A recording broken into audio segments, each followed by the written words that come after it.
கிறிஸ்துவுக்குள் பிரியமானவர்களே, கர்த்தரும் இரட்சகருமாய் இயேசுவின் ஈடிய நாமத்தினாலே உங்கள் யாவரை வாழ்த்துகிறேன். தேவனருளி அப்பம் மினிஸ்ட்ரி சேனல் மூலியமாக உங்களோடு சந்திப்பதில் மிகுந்த மகிழ்ச்சிகிறேன். இரவு நேரத்திலே தினம்தோறும் 8 மணிக்கு பரிசுத்த வேதாந்திலிருந்து ஒரு பகுதி நாம் தியானித்து நம்முடைய குடும்ப பாதுகாப்புக்காக நாம் ஜெபித்து வருகிறோம். இந்த நாளிலும் ஒரு பகுதி தியானிப்போம். ஏசாயா 57 அதிகாரம் 11 வசனம். நீ யாருக்கு அஞ்சி பயப்படுகிறாய்? நீ பொய் சொல்கிறாயே, நீ என்னை நினையாமலும் உன் மனதிலே வைக்காமலும் போகிறாய். நான் வெகுகாலம் மௌனமாயிருந்தேன் அல்லவா, ஆகையால் எனக்கு பயப்படாதிருக்கிறாய். ஹல்லேலூயா. கிறிஸ்துவுக்குள் பிரியமானவர்களே, இந்த வேத பகுதி நாம் தியானித்து நம்முடைய குடும்ப பாதுகாப்பிற்காக நாம் ஜெபிப்போம். நீ யாருக்கு அஞ்சி பயப்படுகிறாய்? சில குடும்பத்திலே கர்த்தரை குறித்து ஒரு பயம் இருக்காது. கர்த்தரை குறித்து பயம் இருந்தால் தீர்காயுஸ் என்று எழுதப்பட்டிருக்கு. ஆயுசு நாட்கள் பெருக பண்ணுவார். கர்த்தரை குறித்து பயப்படும் போது நம்ம குடும்பம் ஆசீர்வதிக்கப்படும். கர்த்தரை குறித்து பயப்படும் போது ஐஸ்வர்யம், மகிமை, ஜீவன் என்று எழுதப்பட்டிருக்கு. ஒரு மனுஷன் கர்த்தருக்கு பயந்து வாழ்ந்துட்டு இருக்கான் அப்படின்னா எல்லாவற்றிலிருந்து காக்கப்படுவார் என்று எழுதப்பட்டிருக்கு. ஒரு குடும்பத்துல கர்த்தருக்கு பயந்து வாழ்ந்தாச்சு அப்படின்னாலே பூரண ரட்சிப்பு, ஞானம், அறிவு எல்லாம் அந்த பொக்கிஷம் ஃபுல்லா கிடைக்கும். கர்த்தருக்கு பயந்து வாழும்போது அந்த குடும்பம் மிகுந்த ஆசீர்வாதம். ஒரு மனுஷன் கர்த்தருக்கு பயந்து வாழ்ந்தாச்சுனாலே போதும். பூமிக்கு வானம் எவ்வளவு உயரமா இருக்கிறதோ அவருக்கு பயப்படுகிற மேல் அவருடைய கிருபை அவ்வளவு பெரிதா இருக்கிறது என்று வேதம் சொல்கிறது. ஒரு குடும்பத்துல கர்த்தருக்கு பயந்து வாழ்ந்தாச்சுன்னா போதும், அந்த குடும்பத்துக்கு மன்னிப்பு உண்டு. ஒரு குடும்பத்துல கர்த்தருக்கு பயந்து வாழ்ந்தா போதும், திட நம்பிக்கை உண்டு. ஒரு குடும்பத்துல கர்த்தருக்கு பயந்து வாழ்ந்தா போதும், அவனுடைய பிள்ளைகளுக்கும் அடைக்கலம் கிடைக்கும் என்று வேதம் சொல்கிறது. ஆனால் இந்த வசனத்தில் நீ யாருக்கு அஞ்சி பயப்படுகிறாய்? நீ யாருக்கு அஞ்சி பயப்படுகிறாய்?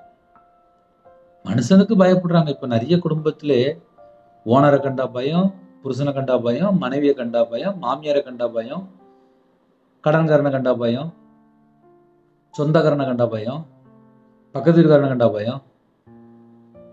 நிறைய காரியம் சொல்லலாம். பயம் பயம் பயம் பயம். ஒரு குடும்பத்திலே தேவனுக்கு பிரியமானபடி வாழ்ந்தால் ஆசீர்வாதம் செழிப்பா இருக்கு. மனுஷனுக்கு பயப்படும் பயம் கண்ணியை வருவிக்கும் என்று வேதம் சொல்கிறது. மனுஷனுக்கு பயந்து வாழ்ந்தா கண்ணி, கர்த்தருக்கு பயந்து வாழ்ந்தா ஆசீர்வாதம். அதனால நீ யாருக்கு அஞ்சி பயப்படுகிறாய்? நீ பொய் சொல்கிறாயே. இப்படி கேட்கிறது. நீ பொய் சொல்கிறாயே, நீ என்னை நினையாமலும் உன் மனதிலே வைக்காமலும் போகிறாய். நான் வெகு காலம் மௌனமாயிருந்தேன், ஆகையால் எனக்கு பயப்படாது இருக்கிறாய். கர்த்தருக்கு பயந்தா நிறைய ஆசீர்வாதம் இருக்குப்பா. வேற ஒண்ணுமே இல்லை. இன்னைக்கு செய்தி, கர்த்தருக்கு பயந்தா மன்னிப்பு உண்டு, பிள்ளைகளுக்கு அடைக்கலம், ரட்சிப்பு, ஞானம், அறிவு, ஜீவ ஊற்று, ஜீவன், தீர்காயுசு, ஆயுசு நாட்களை பெருக பண்றாரு, எல்லாமே தராரு. ஆனால் கர்த்தரை விட்டு தள்ளி போகும்போது, இல்லைன்னா மனுஷனை கண்டு பயப்படும் போதுதான் பிரச்சனைகள்லாம் ஆரம்பிக்கும். அதுதான் கேட்டாரு, நீ யாருக்கு அஞ்சு பயப்படுகிறாய்? என் மேல உனக்கு பயம் இல்ல, மனுஷனை கண்டா உனக்கு பயமா இருக்கா அப்படின்னு சொல்லி கேட்கிறாரு. மனுஷனுக்கு பயப்படும் பயம் கண்ணியை வருவிக்குமா? ஒருவேளை மனுஷனுக்கு பயந்து வாழ்ந்துட்டு இருக்கிறோம் அப்படின்னா அது ஒரு கண்ணி, அது ஒரு அகை. அதுல சிக்கிட்டு அதுக்கப்புறம் முடிச்சு கிடப்பாங்க. சில குடும்பத்துலலாம் ஃப்ரெண்டை நம்பி பேசிடுவாங்க, உண்மையை சொல்லிடுவாங்க, ஃப்ரெண்டுகிட்ட அதிகமாக பழகிடுவாங்க, யார்கிட்டயாவது தேவையில்லாமல் அதிகமாக பழகிடுவாங்க. அதுக்கப்புறம் அந்த இடத்துல பார்த்தா கண்ணி, வேதம் அழகா சொல்லியது, கண்ணி. மனுஷனுக்கு பயப்படும் பயம் கண்ணி. ஒரு குடும்பத்துல எப்படிப்பா கஷ்டப்படுறாங்க அப்படின்னு சொல்லி கொஞ்சம் யோசித்து பார்க்கும்போது, நல்லா சும்மா இருக்கும்போது வீண் கதை பேசுவாங்க. 1 மணி நேரம் 2 மணி நேரம் செல்போன்ல பேசுவாங்க, பக்கத்து வீட்டுல பேசுவாங்க, சொந்தக்காரன்ட்ட பேசுவாங்க. லாஸ்ட் பார்த்தா நம்மள்ட்ட உள்ள ஏதாவது ஒரு பாயிண்ட் அங்க போயிடும்.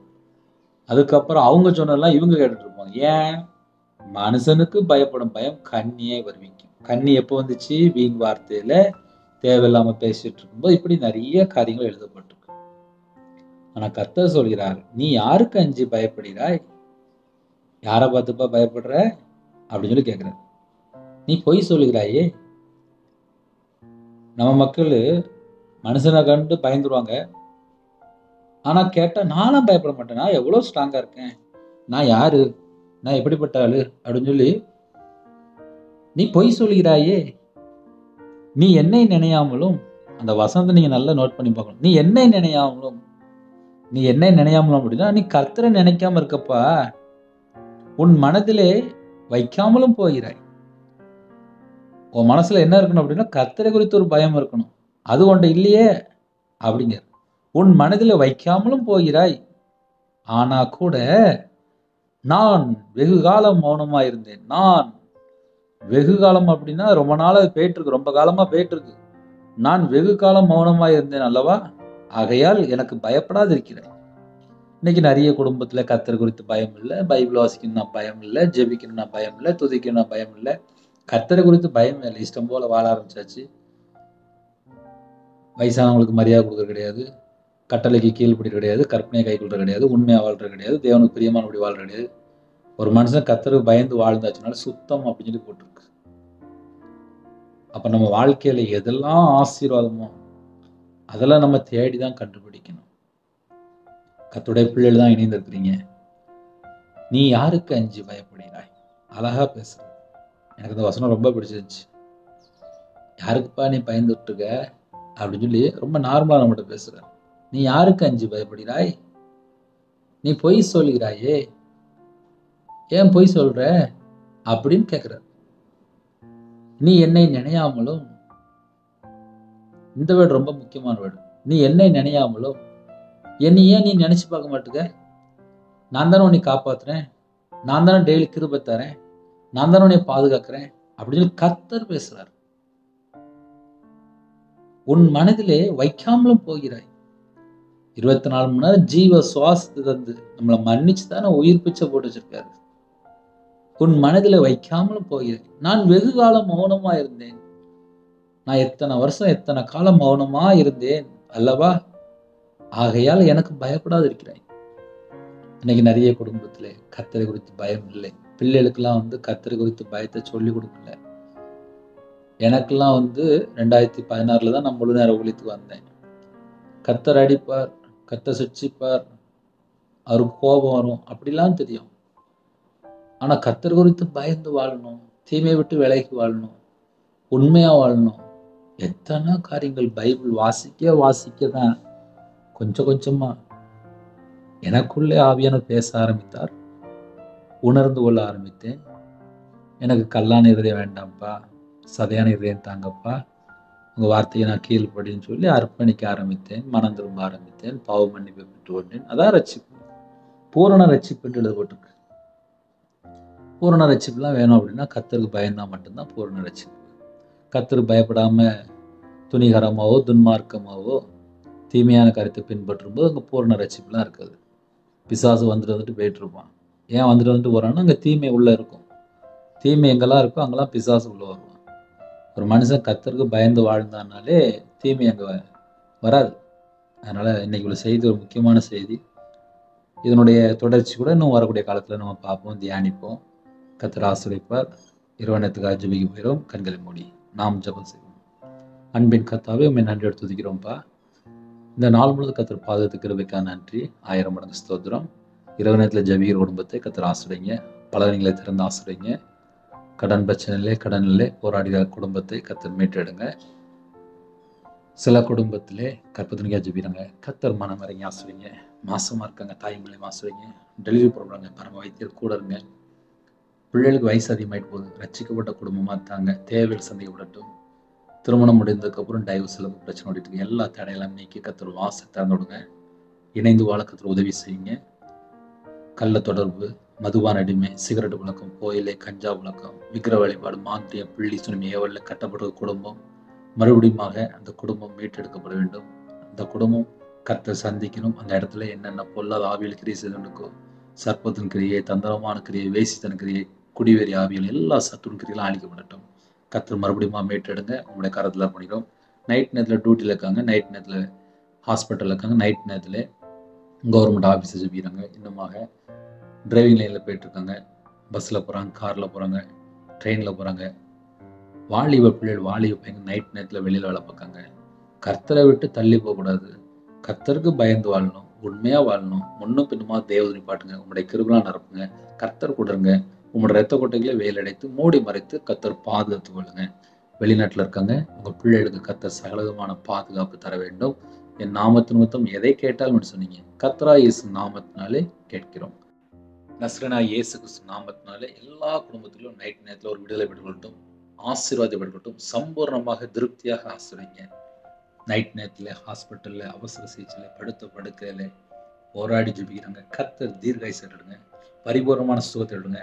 நிறைய குடும்பத்தில் கர்த்தரனை மீட்டு எடுப்பாரான்னு சொல்லி அப்போ யோசிக்கிறாங்க. உங்களுடைய தலைமுறை கரத்தினால தொட்டு சுகமாக்கி அவங்களோட அக்கிரமங்களை பார்த்து மன்னித்து கர்த்தர் இந்த நாளில் குணமாக்கி தருகிற கிருபைக்காக 1000 மடங்கு நன்றி எடுத்தது யோசிக்கிறோம். இரவு நேரத்தை இன்பமானித்து தாங்க எங்க வீட்டுக்குள்ள யூத ராஜசிங்கம் இறங்குவாங்க. தேவன் அதில் அப்போ மெடிசனால கர்த்தர் ஆசிரியங்க. அதிக அளவில் உங்களுடைய சமூகத்துல கண்வழிக்கு கிருபை செய்யுங்க. குறைகள் குற்றங்கள் எல்லாவற்றையும் உங்களோட ரத்தத்தினாலே கழுவி எங்களை சுத்திகரித்து மறுபடியும் எங்களை பரிசுத்தப்படுத்தி ஆசிரியங்க. இரவு நேரத்திலே சீக்கிரமா படுத்துங்க, அது கிருபை செய்யுங்க. குடும்ப ஜோம் மண்ணக்கத்தை கிருபை செய்யுங்க. செல்போன்ல தேவையில்லாத அடிமையில போய் சிக்கிக்க கூடாது. மனுஷனை நம்பி ஏமாந்து பல லட்சங்கள் பல காரியங்களில் அகப்பட்டிருக்காங்க. அந்த குடும்பம் ரசிக்கப்பட வேண்டும். கத்தை கிருபை செய்யுங்க. நைட் நேரத்தில் ஹோம்ல இருக்காங்க, ஹாஸ்டல்ல இருக்காங்க, எத்தனையோ இடத்துல வெளியில இருக்காங்க. எல்லா குடும்பத்துக்கும் கத்தருடைய பாதுகாப்பு தாங்க. தேவனாரிலே அப்போ மினிஸ்டர் கத்தர் ஆசிரியங்க. கத்தருக்கு பிரியமானபடி உண்மையா வாழ்ந்து ஆசீர்வாதம் பெற்றுக்கொள்ள கத்தர்கள் ஜீவனை கண்டுடுங்க. இந்த நாளிலும் எந்த குடும்பத்துல வருத்தத்தோடு வேதனையோடு சஞ்சலத்தோடு பாடுகளோடு நிந்தையோடு அவமானத்தோடு கஷ்டத்தோடு இருக்காங்களோ அந்த குடும்பத்தை கர்த்தர் மறுபடியும் மீட்டெடுங்க. எல்லா காரியத்திலுமே விடுதலை கொடுங்க. இரவு நேரத்தில் நிறைய குடும்பத்துல தனிமையில திக்கற்ற பிள்ளையா இருக்காங்க, விதவையா இருக்காங்க, ஹோம்ல இருக்காங்க, ஹாஸ்டல்ல இருக்காங்க, முதியோர்ல இருக்காங்க, கண்ணு தெரியாம இருக்காங்க, காது கேட்காம இருக்காங்க. சில குடும்பத்துல நைட் நேரத்துல பல குடும்பத்துல அப்ப ஊனமுற்றோர் இருக்காங்க. எத்தனையோ தேசத்துல இணைந்திருக்காங்க. எல்லா தேசத்துல ஜனங்களையும் கர்த்தர் சந்தித்து இந்த நாளையும் ஒரு விடுதலை கொடுங்க. எங்க இதயத்துக்குள்ள தேவ சமாதாங்க. எங்க வீட்டுக்குள்ள நீங்க இறங்குவாங்க.